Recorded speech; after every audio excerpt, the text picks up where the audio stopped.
Kita mo yan, totol. Kita mo. Nagpalit ako ng CBR 650 na shield. Ayan. Kalang hindi siya plug and play. May tatabasin ka lang dito.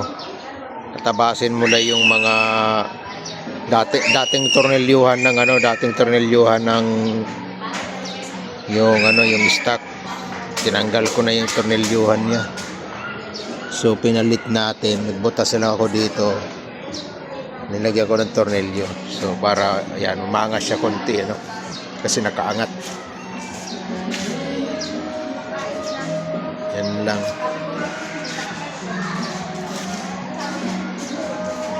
Yan, nakaangat na siya. Ganda. Yan. Hindi itong tinanggal ko yan, yung ditong tornilyuhan ng stock. Yan. Bali, 3 yan. Isa, 2, 3. Bali, 6. Tinanggal ko. Yan. Tapos ginamita ko lang ng cutter blade, tapos pinainit ko para tanggal. So, yan na siya.